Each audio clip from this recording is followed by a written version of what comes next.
Querido Senhor, amado Pai, obrigado por tua graça, obrigado pelo teu amor, obrigado por mais um dia de vida, obrigado pelo privilégio que nós temos de compartilhar a tua mensagem com o nosso semelhante. Que esta revelação, a Bíblia Sagrada, possa entrar em nosso coração, possa revolucionar a nossa vida e que possamos nos entregar a Ti a cada instante, a cada minuto do nosso viver, até que estejamos contigo para todo sempre no reino celestial. Em nome de Jesus nós oramos. Amém, Senhor. Amém. Muitas vezes as pessoas perguntam, de onde vem a maldade? Por que há tanta coisa ruim no mundo? Ou muitas pessoas até que são céticas, ateias ou agnósticas que dizem assim, há uma prova marcante que Deus não existe é o seguinte, se Deus existe, de onde vem tanta maldade? Mas você já experimentou fazer a pergunta ao revés? Se Deus não existe, de onde vem tanta bondade? Essa bondade não é fruto apenas da humanidade. Você pode notar que se por um lado temos a noção do mal, também temos a noção do bem. Se por um lado você tem um homem como Adolf Hitler, como Napoleão Bonaparte, como Mao Tse-tung, por outro lado você tem Mahatma Gandhi, você tem Madre Teresa de Calcutá, você tem Irmã Dulce, você tem pessoas que fazem o bem, que fazem a caridade. Então, por que nós vamos apenas de toda a floresta olhar apenas para as árvores que estão podres? Algo a se pensar. Falando dos problemas do mundo em uma forma de parábola, Jesus contou certa vez uma história de um homem, aliás, algo comum no seu tempo. Jesus vivia numa sociedade majoritariamente agrícola. E ele contou de um homem que tinha ali a sua plantação, e você sabe que assim como no meio da plantação às vezes saem espinhos, cardos, abrolhos ou até um mato que pode danificar a colheita, na época de Jesus você tinha o joio. O joio, aliás, é visto até hoje em Israel. É um tipo de semente, ela é mato, o joio é mato. É como a tiririca, sabe? Ela cresce, mas ela é oca e ela se parece muito com o trigo, daí a confusão. E Jesus contou de um homem que tinha uma plantação, isso está em Mateus capítulo 13, versos 24 até o verso 30, e ele fala que esse homem plantou ali toda a sua seara, todo o seu trigo, mas no outro dia os empregados viram que quando a semente começou a brotar, havia muito joio no meio daquela plantação. E eles fazem a pergunta para o senhor da lavoura.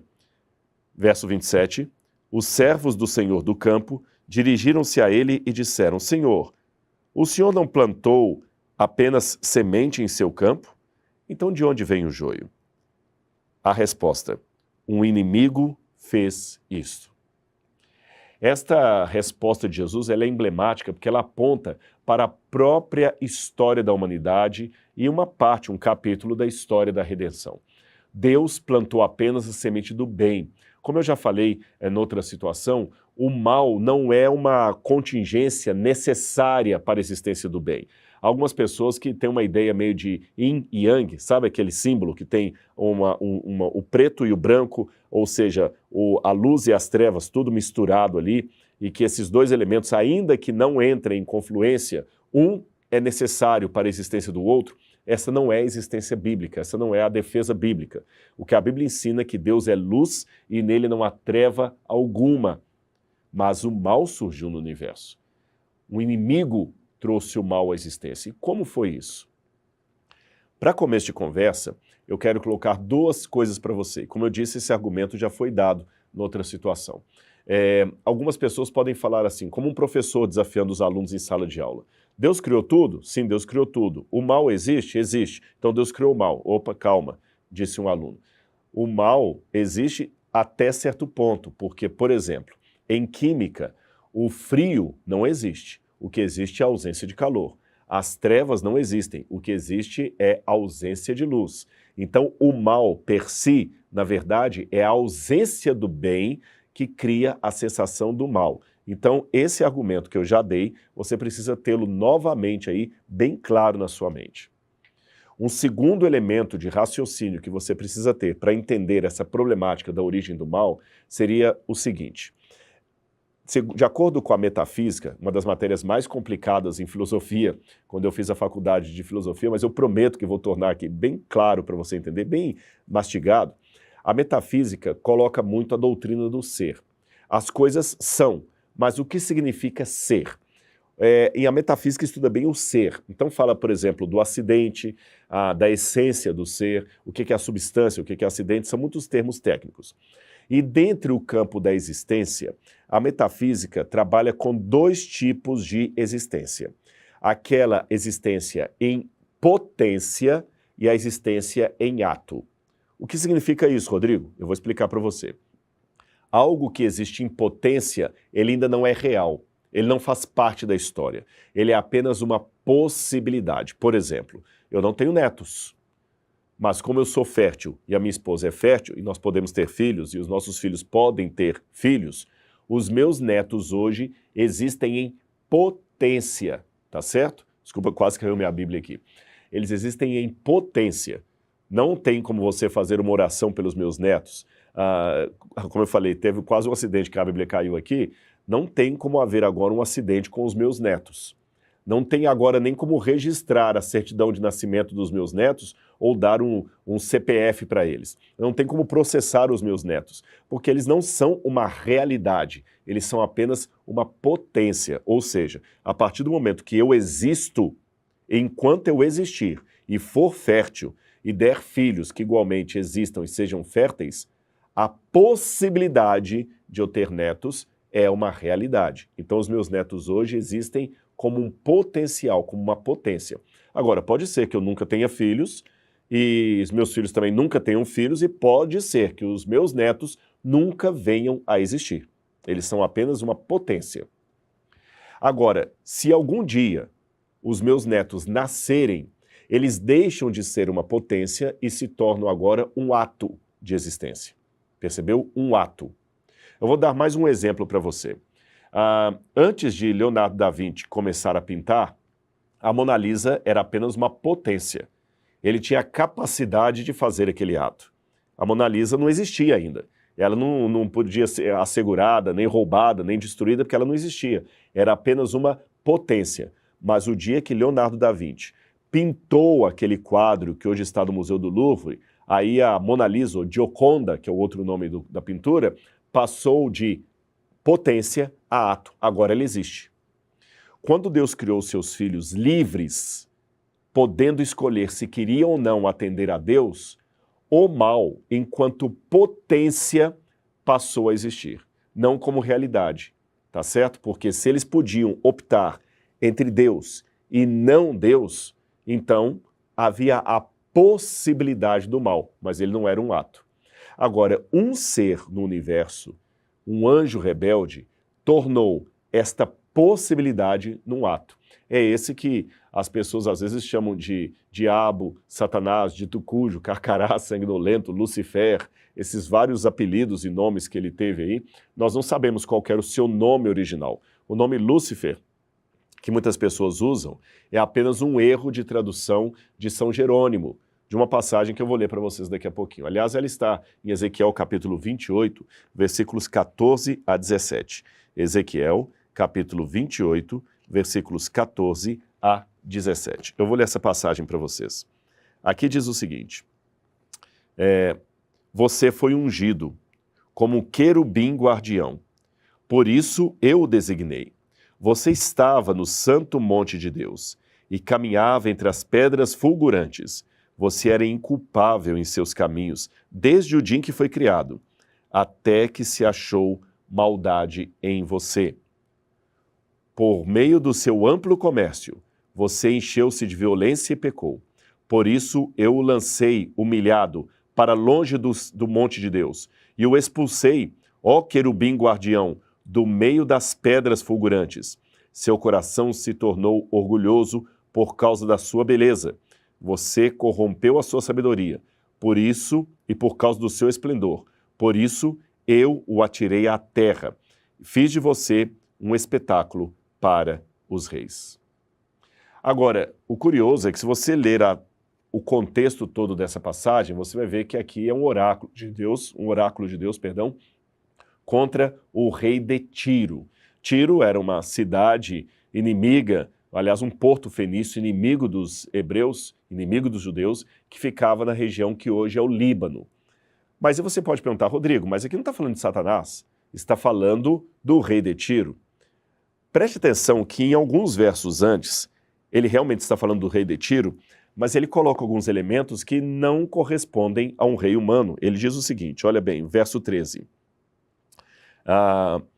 Vou ler um pouquinho antes. No verso 12, filho do homem, erga um lamento a respeito do rei de Tiro e diga-lhe, assim diz o soberano Senhor, você era o modelo da perfeição, cheio de sabedoria e de perfeita beleza. Você estava no Éden, no jardim de Deus. Todas as pedras preciosas o enfeitavam, sárdio, topázio, diamante, berilo, ônix, jaspe, safira, carbúnculo e esmeralda. Os seus engastes e guarnições eram feitos de ouro. Tudo foi preparado no dia em que você foi criado. Ora, o rei de Tiro não estava no jardim do Éden, no santuário de Deus. Ele não habitava o monte de Deus.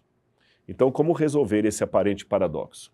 É que na mentalidade bíblica antiga, os reis representavam o Deus que estava por detrás deles. Mesmo no mundo pagão, era assim.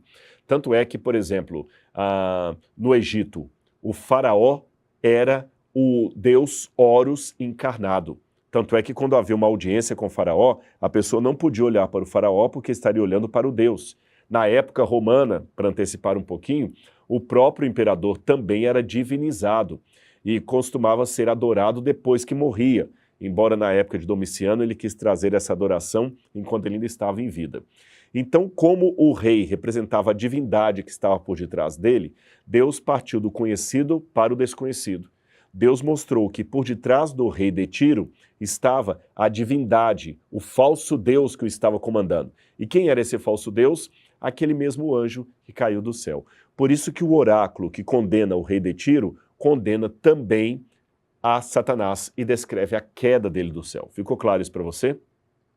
Seria mais ou menos como alguém com um avião de controle remoto e com uma bomba sendo jogada ali, a pessoa está dirigindo o avião, os que estão ali só estão vendo o avião jogando a bomba, não estão vendo nenhum piloto nele, mas lá dentro da torre tem alguém comandando aquele avião. Então muitas vezes nós vemos na história um ditador, uma pessoa assassina, alguém que provocou um genocídio, mas por detrás dele existe esse elemento satânico, esse elemento diabólico. É claro que isso não vai tirar a responsabilidade individual daquele sujeito que aceitou ser usado pelo mal. O fato de existir um diabo por detrás de muitos Adolf Hitlers da história não tira dele a responsabilidade de ter se deixado levar pelo mal. Mas também mostra que além daquilo que nós vimos na história, existem agentes do conflito espiritual entre o bem e o mal que também estão em ação. Vamos ao texto de Isaías. Isaías capítulo 14, versículos 12 a 14, diz o seguinte. Isaías capítulo 14, versículos 12 a 14. Eu tenho uma outra passagem significativa aqui. Olha o que esse ser celestial, angelical, dizia quando ele ficou orgulhoso. Subirei mais alto que as mais altas nuvens, serei como o Altíssimo. Mas às profundezas do Sheol, que é o inferno, você será levado para o mais fundo do abismo. Os que olham para você admiram da sua situação e a seu respeito ponderam. É esse o homem que fazia tremer a terra, que abalava os reinos? Novamente aqui nós estamos vendo uma profecia de Isaías misturando o rei da Babilônia com o demônio que estava por detrás dele. Agora, esse reino que começou no céu pode levar uma pergunta para nós. Rodrigo, Deus sabia que aquele anjo rebelde, aquele querubim, que de acordo com a Bíblia levou até a terça parte dos anjos consigo, porque no Apocalipse até quando faz de novo uma alusão a um reino humano, mas mesclando com a história de Satanás, fala do dragão. O dragão é um símbolo de Satanás na Bíblia e diz que ele arrastava consigo a terça parte das estrelas do céu. Isso está em Apocalipse, capítulo 3, versículo 3. O verso diz assim: Então apareceu no céu outro sinal, um enorme dragão vermelho com 7 cabeças e 10 chifres. tendo sobre as cabeças 7 coroas. A sua cauda arrastou consigo 1/3 das estrelas do céu, lançando-as na terra. Quando você vai a Apocalipse capítulo 13, perdão, ainda capítulo 12 ainda, a partir do verso 7, fala de novo desse dragão e o identifica como sendo o diabo. Diz assim: houve então uma guerra nos céus. Miguel e seus anjos lutaram contra o dragão, e o dragão e seus anjos revidaram. Mas estes não foram suficientemente fortes, e assim perderam o seu lugar nos céus. O grande dragão foi lançado fora. Ele é a antiga serpente, chamada Diabo ou Satanás, que engana o mundo todo. Ele e seus anjos foram lançados à terra. Então você vê que quando a Bíblia coloca o rei da Babilônia como sendo uma mescla de Satanás, o rei de Tiro como sendo uma mescla de Satanás, é porque ele engana essas pessoas, as faz serem seus servos e seus representantes na terra. Agora vem a pergunta: se Deus sabia de todo esse conflito, por que Deus criou aquele anjo mesmo assim? Imagine, se eu sei que essa pessoa vai provocar um acidente, vai matar milhões de pessoas, por que eu deixo que ela venha à existência? Por uma razão muito simples. Deus não duela com a sua vontade e com o seu caráter. Eu vou explicar isso para você. Lembra que eu falei no início do estudo de hoje que quando Deus criou seres livres, o livre-arbítrio fez com que o mal passasse a existir como potência, como possibilidade? Agora raciocine comigo. Se Deus fala que os seres que ele criou são livres, mas ele só deixasse vir à existência os seres que não iriam rebelar-se contra ele, então a liberdade e o livre-arbítrio seria apenas um engodo de Deus. Seria como se eu fizesse o seguinte: eu dou aula há muitos anos aqui no UNASP, no Centro Universitário Adventista de São Paulo, no campus de Engenheiro Coelho.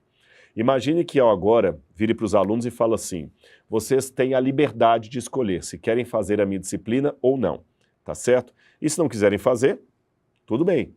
Só que eu prometo que eu vou levar para o reitor a decisão de vocês a respeito da minha pessoa como professor. Vocês escolhem. Se eu sou um bom professor, nota 10, coloquem 10 na folha e vocês estão dizendo que eu sou um professor tão bom que vocês querem fazer a minha disciplina. Se eu não sou um bom professor, se vocês não me querem como professor, coloquem nota 0 e estão dispensados da minha disciplina. E eu prometo que vou levar à reitoria as decisões de vocês. No primeiro momento, todos os alunos pensaram: nossa, ele é determinado, ele realmente tem uma autoconfiança muito grande, não é? Olha, ele vai levar para o diretor a nossa decisão. Alguns me dão 10, outros me dão nota 0. Só que mal sabem os alunos que depois que eu recolhi as notas, antes de chegar à sala da reitoria, eu separei as notas, a pilha de notas 10 das pilhas de nota 0. E aquelas de nota 0, eu simplesmente incinerei e levei para o reitor apenas a lista de nota 10. E chego para ele e falo: olha, senhor reitor, aqui estão todas as notas que os alunos me deram. E como o senhor pode ver, 100% deles querem que eu seja seu professor, deram nota 10 para mim. Só que eu estaria sendo hipócrita, eu estaria sendo desonesto, porque aqueles que me deram 0 nem chegaram à existência, ao conhecimento da reitoria. Se Deus, portanto, não criasse aquele anjo rebelde porque sabia do que ele iria fazer, Deus estaria sendo desonesto, Deus estaria trabalhando com os números a seu bel prazer. Aí você pode falar: tá, Rodrigo, mas ninguém saberia disso. Mas esse é o ponto. Deus saberia. E Deus não é aquele que é honesto apenas à luz do dia. Deus não duela com seu caráter. Mas você ainda pode perguntar: Rodrigo, só que a vinda desse anjo rebelde que causou todo esse mal, ele provocou também a queda de Adão e Eva. E em virtude disso, todos nós sofremos hoje a consequência do pecado.